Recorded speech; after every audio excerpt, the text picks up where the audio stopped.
왕에게 나아가리니 죽으면 죽으리이다 하니라. 모르드게가 가서 에스더가 명령한 대로 다 행하니라. 아멘.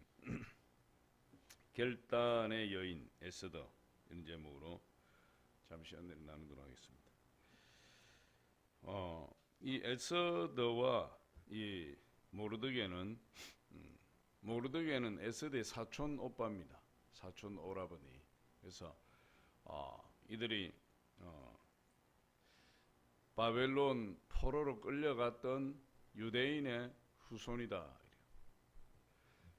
이제 언제 끌려가느냐 하면 BC 597년도에, 그러니까 유다가 3번 침공을 당했죠. 3번. BC 605년에 1차 침공을 당했고 느부갓네살에 의해서 10년 후에 BC 597년도에 2차 침공을 당했고 또 10년 후에 BC 586년도에 3차 침공을 통해서 완전히 망하게 됐어요. 1차 침공 때 그 유명한 다니엘이 이제 끌려가게 되었고 2차 때 에스겔이 끌려가게 되었는데 2차 침공 때는 유다 왕이었던 여호야긴을 포로로 끌고 갔어요. 왕이 된 지 3개월밖에 안 됐는데 포로로 끌려갈 때 여호야긴 왕이 포로로 끌려갈 때 많은 사람들이 같이 끌려가게 되었는데 그때 이 에스더와 모르드게의 조상들이 끌려갔다 이렇게. 그런데 이제 이 다른 설도 있습니다. 에스더와 모르드게가 직접 포로로 끌려와서 포로민으로 살고 있을 때 일어났던 일이다. 근데 그렇게 되면 에스더 나이가 너무 많아요. 에스더가 지금 왕비로 간택이 되었는데 597년도에 그들이 직접 끌려왔다면 지금 이 에스더의 시대가 언제로 보느냐 하면은 이 아하수에로 왕, 페르시아의 아하수에로 왕은 이 다른 이름으로 하면 크세르크세스라는 왕이에요. 엄청난 왕입니다. 이 사람 크세르크세스라는 왕인데 이 사람 재위 기간이 486년에서 465년이에요. 그러면 597년에서 497년이라고 잡아도 100년이. 그럼 벌써 포로로 끌려온 지 100년이 더 되는 거죠. 사실 실제로 하면. 그러면은 100년이 더 되면은 아주 갓난아기 때 끌려왔다, 에스더 갓난아기 때 끌려왔다 하더라도 100살이. 100살 된 여자가 왕비가 될 수가 없대요. 그래서 에스더 2장 우리 5절에 6절에 보면 이렇게 이야기합니다. 에스더 2장 5절로 6절.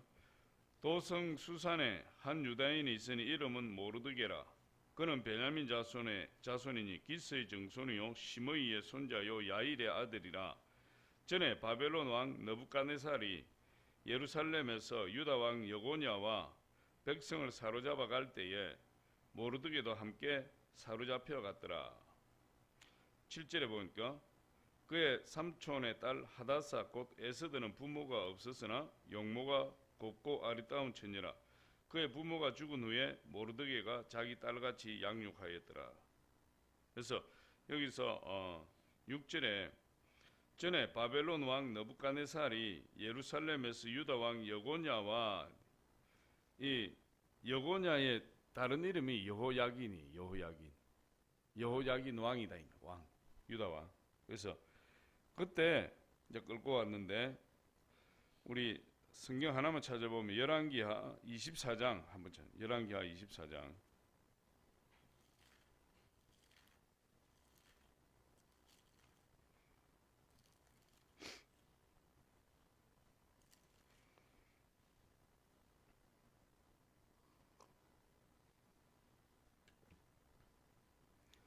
열왕기하 24장 15절로 16절에 보면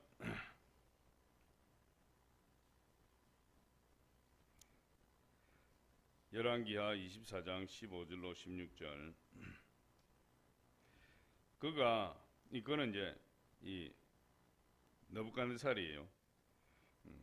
제가 10절에 보니까 24장 10절에 그때에 바벨론 왕 느부갓네살의 신복들이 예루살렘에 올라와서 그 성을 에워싸니라. 11절에 그의 신복들이 에워쌀 때에 바벨론의 왕 느부갓네살도 그 성에 이르니 쭉 이야기하고 15절에 그가 이 느부갓네살이죠. 그가 여호야긴을 아까 뭐라고 했습니까? 여호야긴이 아니라 여고냐라 그러지. 여고냐가 여호야긴 왕의 다른 이름이에요.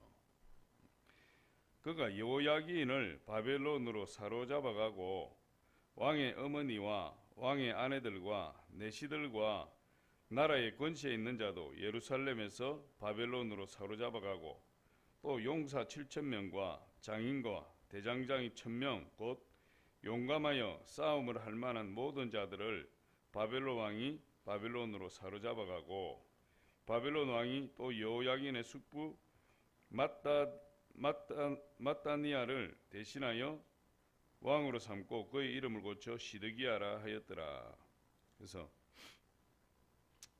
이 시드기야가 유다의 마지막 왕입니다. 시드기야는 나중에 바벨론으로 끌려가는데 자식들을 시드기야 앞에서 다 죽이고 시드기야 두 눈을 뽑아버렸어요.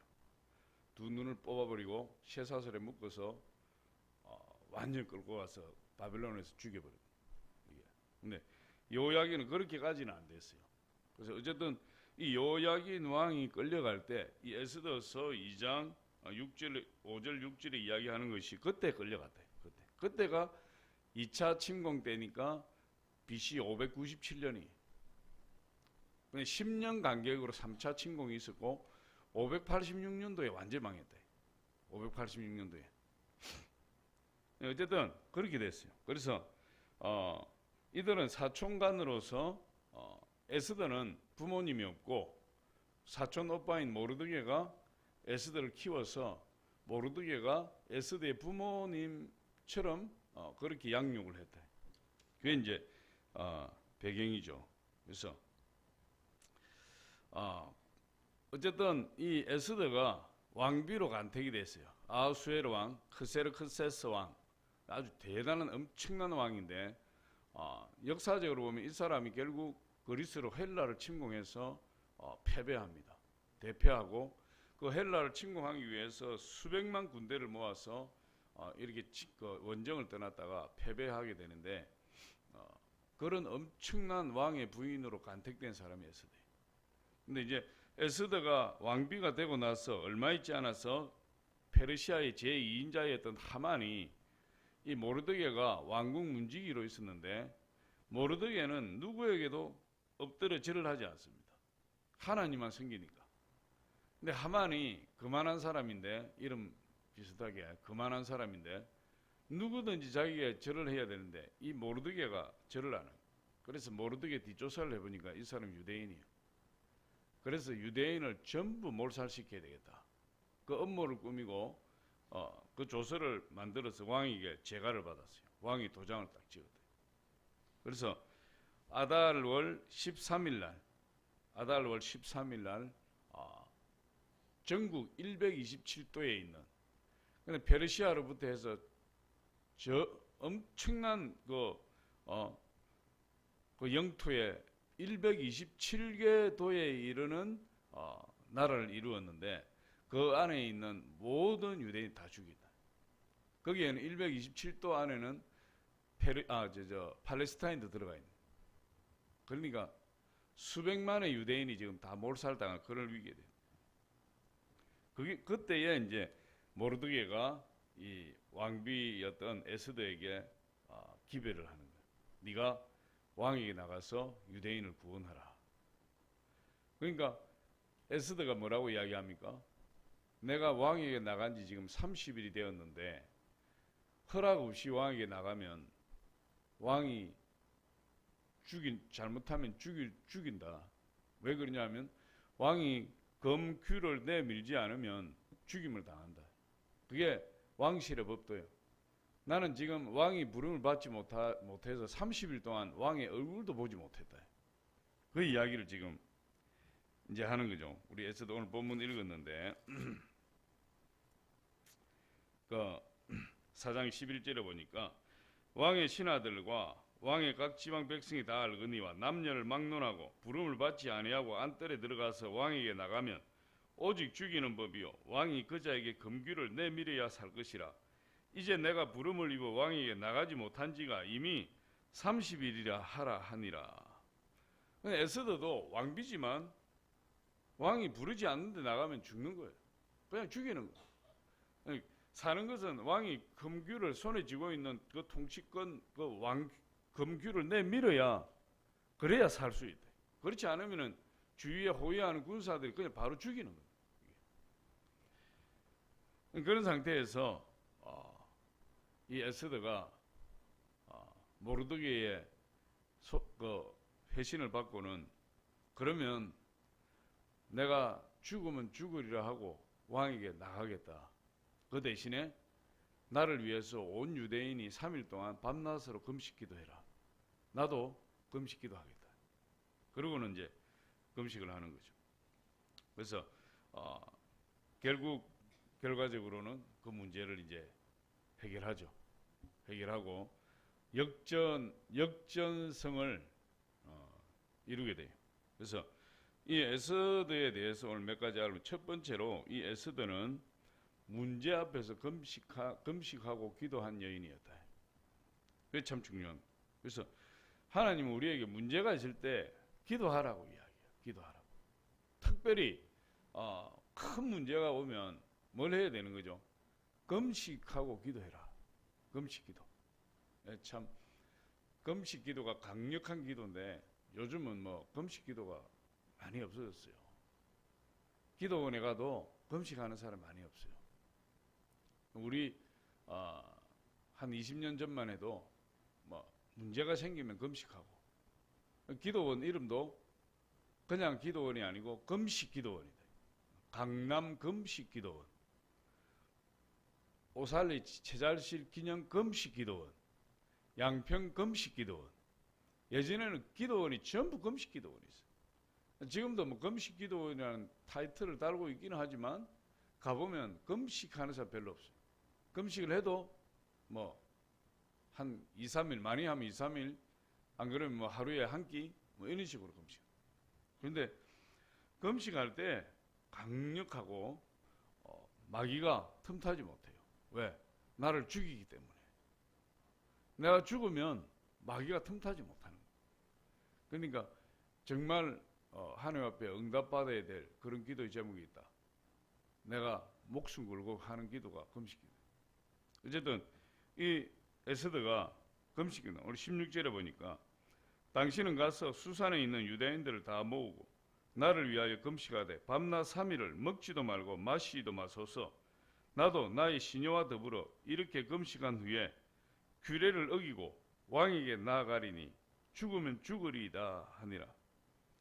그러니까 금식 기도하고 온 유대 수백만의 유대인들이 에스더 왕비를 위해서 금식 기도하고 자기도 시녀와 함께 금식 기도하고 죽으면 죽으리라 그런 각오로 왕에게 나아가겠다. 기도하면 그런 용기가 생겨요. 야고보서 5장 16절에 보니까 의인의 간구는 역사하는 힘이 큼이니라. 의인이라는 거 하나님을 바르게 믿는 사람, 하나님 바르게 믿는 사람의 기도는 하나님 반드시 응답하신다. 그래서 에스더가 금식하고 왕에게 자기 목숨을 걸고 나가서 유대인을 구원했다. 금식하고 기도. 두 번째로 보니까 이 에스더는 결단할 때 결단하는 여인이었다. 모르드게가 에스더에게 이렇게 기별을 했어요. 내가 왕후의 자리를 얻은 것이 이때를 위함이 아니냐. 그러니까 에스더가 왕이 된 것은 하나님의 뜻이 있다는 거예요. 하나님의 뜻이. 에스더가 잘나서 왕이 된 것이 아니라 에스더가 잘나서 왕후가 된 것이 아니라 에스더가 왕비가 될 수 있었던 것은 그 왕비의 자리에 앉아 있음으로 해야 될 일이 있기 때문에 에스더를 왕비로 앉혔다는 거예요. 그러면 왕비의 자리에 앉았으면 그 하나님이 그 왕비의 자리에 앉은 에스더에게 요구하는 그 일을 하는 것이 왕비의 자리에 앉은 목적을 이루는 거다. 그냥 자기 일신의 영달을 위해서 왕후의 자리에 앉힌 것이 아니다. 하나님. 에스더가 물론 예쁘고 영모가 단정하다고 이야기하고 있지만 그가 예쁘고 단정해서 왕후의 자리에 앉은 것이 아니다. 아하수엘의 왕이 눈이 휙 돌아가가지고 에스더를 왕비로 간택한 것은 단순히 그가 보여지는 외모 때문에 왕후의 자리에 앉은 것은 아니다. 그 배후에 누가 역사하는 거죠? 하나님이 역사하고 있다. 그러니까 내가 지금 왕후의 자리에 앉은 것이 이때를 위함이 아니냐. 유대인들이 하나님의 백성들이 다 몰살당한 이 위기에 이 유대인들을 구하도록 하기 위해서 내가 왕후에 앉힌 것이 아니냐. 그런 거죠. 그러니까 이 에스더가 참 부모 없이 모르드게의 손에 자랐지만 성경에 보니까 그 용모가 아름답고 단정하고 그래서 아하수르의 왕의 선택을 받아서 왕으로 책봉이 되었지만 또 이것은 어떻게 보면 대단한 축복이고 큰 특권이죠. 그런 큰 축복을 받은 것이 이 왕후의 자리에 앉은 것이 유대인을 구원하기 위한 하나님의 뜻이다 하는 것을 모르드게가 일깨운 겁니다. 그러니까 에스더가 그 이야기를 듣고 깨달은 거죠. 무엇을 깨달았습니까? 자신의 결단 여하에 따라서 유대인의 운명이 바뀐다는 사실을 깨달은 거예요. 자기의 결단 여하에 따라서. 그래서 이 에스더가 결단하게 됩니다. 이 결정 피라밋이라는 이 용어가 있는데 우리 인생에 있어서 크게 볼 때 세 단계로 결단을 해야 된다. 첫 번째로 일반적인 결단이에요. 일반적인 결단은 일상생활에서 매 순간순간 결정해 선택하고 옷을 무엇을 입을 것인가 뭐 이런 거예요. 그다음 두 번째는 중간 단계의 선택과 결정이 있어요. 그건 좀 더 중요한 거죠. 내가 어떤 전공을 선택할 것인가, 누구와 결혼할 것인가, 이건 굉장히 좀 중요한 거예요. 마지막 세 번째로는 이 가장 중요한 것인데 결정적 결단이라는 게 있어요. 결정적 결단. 이건 뭐냐 하면 생사를 가르는 순간에 결단해요. 생사를 가르는 순간에. 죽느냐 사느냐의 그 결단을 해야 돼요. 우리나라 독립군들 보면 안중근 의사 같은 경우도 하얼빈에서 도시락 폭탄을 던져서 이렇게 이토 히로부미인가 뭘 죽이게 되었지만 그건 자기가 안 할 수 있어요. 나는 궁금한 게 물론 중국은 완전히 일제의 통치하에 정복당하지는 않았지만 우리나라에는 독립군이 그렇게 많이 나오는데 중국에 유명한 독립군 별로 없는 것 같아요. 중국에. 그 정도로 이제 한국 사람들이 기계가 대단한 거죠. 한국 사람들은 자기 목숨 버려버려. 조국을 위해서 내 한 목숨 초계같이 버리겠다. 그런 사람이 안중근 의사뿐만 아니라 김봉길 의사라든지 부지기수로 많다. 부지기수로. 그 사람들이 자기 목숨이 아깝지 않겠습니까? 결정적 결단을 해버려. 내 목숨 던져버리겠다. 우리 조국을 위해서. 그리고는 도시락 던지고 그 잡혀가서 그곳에도 일본 순사들을 꾸짖고 그들을 감화시키고 그렇게 하면서 대한민국의 기계를 높이는 사람들. 결정적 결단. 살려고 하면 얼마든지 살 수 있죠. 새벽에 아침에 도시락 가지고 안 가고 다른 데 가버리면 되지. 도시락 어디 가서 땅에 파묻어 버리고 다른 데 가서 자기 살아버리면 되지. 그런데 그렇지 않더라. 참 한국 사람들의 그 기계가 대단한 거예요. 순교자들도 마찬가지예요. 순교자들 결정적 결단을 한다. 한 번만 예수님 모른다고 부인하면 살 수 있는 상황에서도 끝끝내 부인하지 아니하고 순교의 길을 간다. 결정적 결단이에요. 그러니까 참 우리가 어떤 그런 결단을 할 때가 있어요. 이 베드로가 이 로마의 기독교인 핍박이 임하고 엄청난 기독교인들을 죽이고 할 때 도망을 나갔어요. 로마를 피해서 도망을 나가서 막 길을 가는데 딱 예수님이 로마를 향해서 들어가는 모습을 딱 봤대요. 그래서 퀴바디스 도미네, 주여 어디로 가시나이까? 예수님이 그렇게 이야기해요. 나는 내가 버린 로마로 들어가서 다시 십자가를 지러 가노라. 그때 베드로가 깨닫고 주여 제가 다시 들어가겠습니다. 그 도망 나왔던 로마로 다시 들어가서 우리 주님은 십자가에 못 박혀 죽었는데 나는 우리 주님처럼 죽을 수가 없다. 나를 십자가에 거꾸로 못 박아라. 그래서 베드로가 십자가에 거꾸로 못 박혀 죽었어요. 순교했어요. 자기가 도망가는 그때, 두려워서 도망가는 그때에 예수님을 만나고 결정적인 결단을 하게. 로마로 들어가서 십자가에 거꾸로 못 박혀 죽었어요. 그러니까 에스더가 죽으면 죽으리라 결단하고 왕에게 나아갔던 그런 여인. 세 번째로 보니까 에스더는 용기의 여성이다. 금식하고 왕 앞에 나가겠다. 왕이 금규를 내밀면 사는 것이고 금규를 내밀지 않으면 죽는 것인데 내가 나가지 않으면 유대인들이 다 죽게 생겼으니까 제가 나가겠습니다.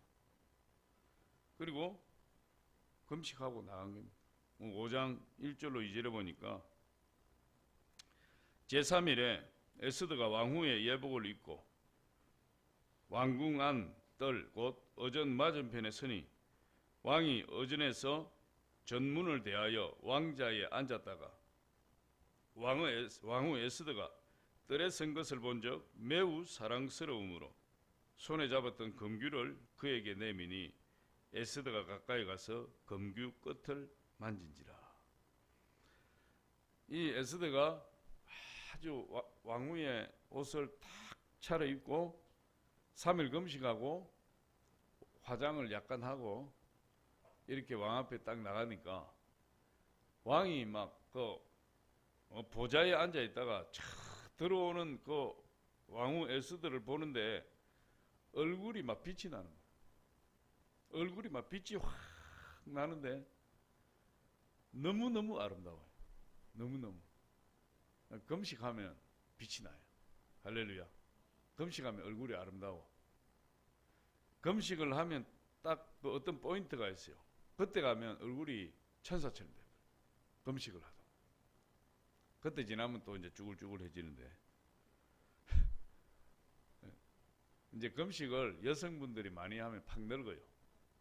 팍 늙는데 금식을 하다 보면 어떤 포인트에서 얼굴이 확 약해 되고 얼굴이 빛이 나는 때가 있어요. 에스더가 그때 얼굴이 막 빛이 확 나는데 왕이 막 얼마나 아름다웠던지 망설이지 않고 그냥 금규를 냅니다. 그래서 에스더가 살아남게 되었죠. 그런데 그것이 용기가 없이는 안 되는 거예요. 신앙은 용기입니다. 할렐루야. 주를 위해서 용기를 내는 것이 신앙이에요. 나는 못합니다. 안 됩니다. 나는 할 수 없습니다. 능력이 없습니다. 왜 그러느냐? 금식 기도를 안 해서 그렇다. 금식 기도. 교회가 목사님이 뭘 했으면 좋겠습니다. 저는 능력이 없어서, 저는 뭐가 안 돼서, 이것 때문에 저것 때문에 이런저런 것 때문에 막 이유가 한 100가지는 넘어요. 누구든 이유를 대려 하면 100가지는 될 수 있어요. 그러나 그럴 때 알겠습니다. 하나님이 나를 이 자리까지 인도하신 것은 그 일을 위해서가 아니겠습니까? 하고 금식하고 기도하고 그러면은 나는 못합니다. 안 됩니다. 능력이 없습니다. 그게 아니고 죽으면 죽으리라 하겠습니다. 목사님 이러고 나가지 않겠어요? 금식하고 기도하면 그 하나님 원하시는 일이라면. 그러니까 용기가 있어야 돼. 하나님 일을 하는데 전도하는데도 용기가 있어야 되고 무슨 일이든지 용기가 없으면 금식하고 기도하고. 에스더는